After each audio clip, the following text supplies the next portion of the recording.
He's I got it. Okay. What time will this be on? Tonight. Tonight? Yeah. At 11 o'clock or the No, 10? no, probably 5 and 6. Oh, okay. Okay. Yeah. So, just tell me your story. I've got two boys. My oldest one passed away. It'll be 2 years, November the 6th. Of, like I said, accidental overdose is the way they termed it, but it was a drug overdose. His 22-year-old brother might have messed around with it a little bit before that happened. My youngest son graduated school and was on his way, and when his older brother passed away, I think it really set him back. And he started getting on it pretty good. So, I don't use drugs myself. I'm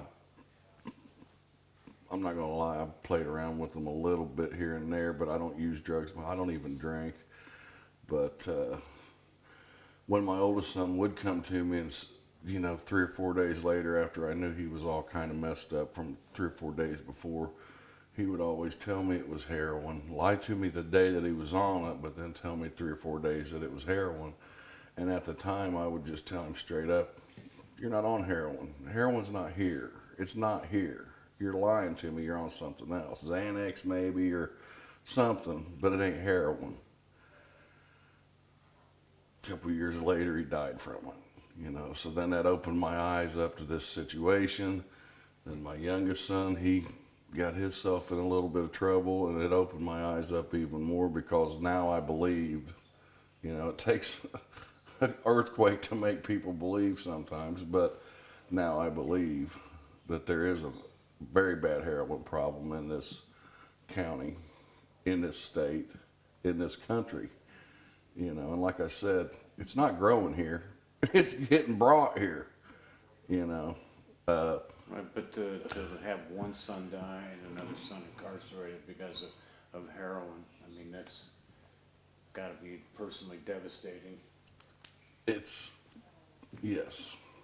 But at least the son that I've got in, he's doing great.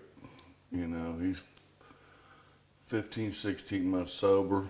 It's hard to be not sober when you're locked up, but at least, hey, but it's getting into the jail systems. I mean, I had to call and rant and rave before I finally got a hold of somebody to let them know, hey,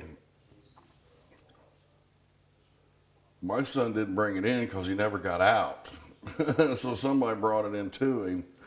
So tell me about that particular. He was where in jail in Hamilton County. He was in the Hamilton County Work Release Center, and they put him in on a Friday.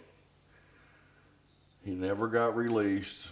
He never got out. He hadn't got processed in to start his getting to look for a job and this and that and the other. The following Monday, they were doing a walkthrough, typical walkthrough through the jail. One of the guards, they caught him in the bathroom getting ready to do his thing. I mean, he had the spoon on one lap, lighter on the other, and the needle in his hand, and was getting ready to do it when they caught him. And then he's the one that gets all the backlash from it. And when I go to talk to him about it, I'm the bad guy. I'm the bad guy for going to try to say, hey, look, you got a problem here. So this was in jail. Where he got. That was in work release, yes. And he never left. Somebody brought it in to him, and I'm talking needle, spoon, tourniquet, lighter, all that stuff. And when I called up there to talk to, I think his name's Carson, I'm not positive, I think that's his name. He's the guy that's over it. For one thing, it took forever for him to call me back because when I did call up there to talk about it, his associate or right-hand man, whatever, all she would tell me was, we understand your concerns and we're looking into it. That's all she would tell me. Okay, but when your son is in jail and he winds up with all the paraphernalia, including the drug, Right.